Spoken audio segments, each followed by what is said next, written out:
जय भोले बाबा की जय, शिव शंकर की।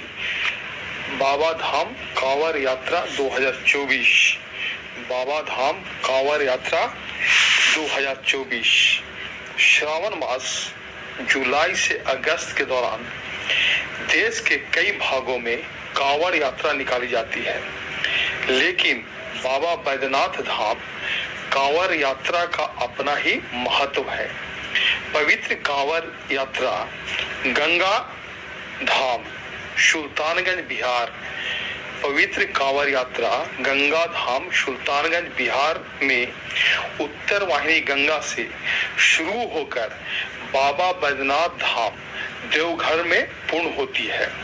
इस वर्ष 2024 कांवर यात्रा 22 जुलाई से शुरू होगी और इसका समापन 19 अगस्त को होगा।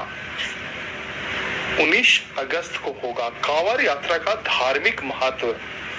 कांवर यात्रा का उद्देश्य भगवान शिव को पवित्र गंगा जल अर्पित करना है।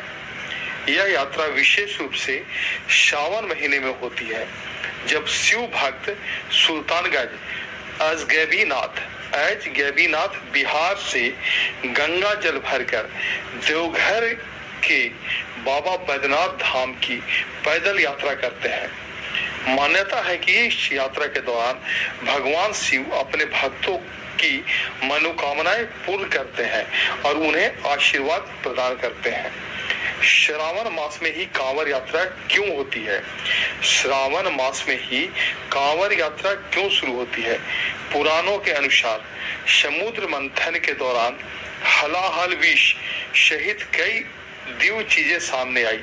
जैसे ही भगवान शिव ने इसका सेवन किया, पार्वती जी ने विष को निगलने से रोकने के लिए उनकी गला पकड़ ली, जिससे उनका गला नीला हो गया, इसलिए उनका नाम नीलकंठ पड़ा। फिर भी विष ने शिव के शरीर पर प्रभाव डाला। विष के प्रभाव को कम करने के लिए शिव को जल चढ़ाने की प्रथा शुरू हुई। इसीलिए सभी ठंडी चीजें जैसे अर्धचंद्र, गंगा और लिंग पर लगातार टपकता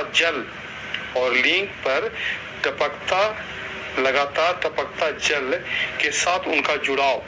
ऐसा कहा जाता है कि समुद्र मंथन श्रावण के महीने में हुआ था, इसीलिए शिवलिंग पर जल चढ़ाने की प्रथा तब से शुरू हुई।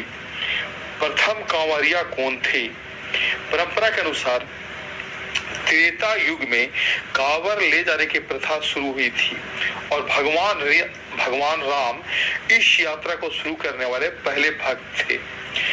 उन्होंने सुल्तानगंज से कांवर में पवित्र गंगा जल लाया था और बाबा धाम से भगवान शिव को जलाभिषेक किया था।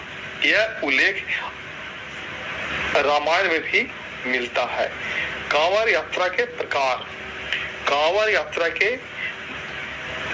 यात्रा को भक्त विभिन्न प्रकार से अपनी सुविधाएं अनुसार पूरी करते हैं।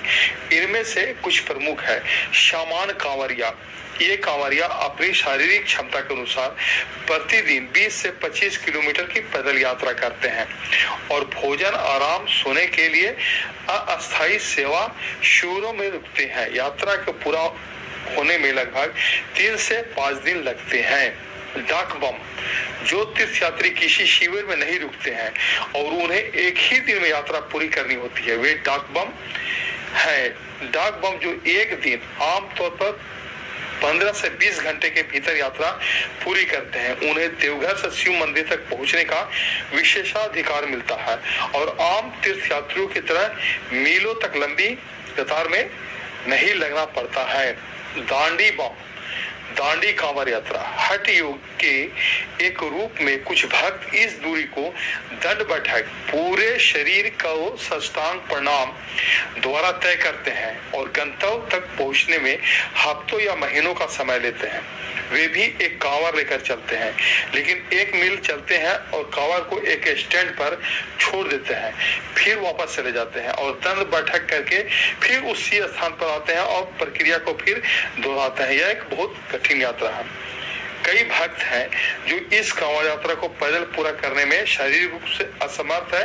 वे जलाभिषेक करने के लिए अपने वाहन द्वारा सीधे बाबा बद्रीनाथ मंदिर आते हैं। कांवड़ यात्रा सुल्तानगंज से देवघर, जिस कांवड़ यात्रा सुल्तानगंज से देवघर शिव भक्त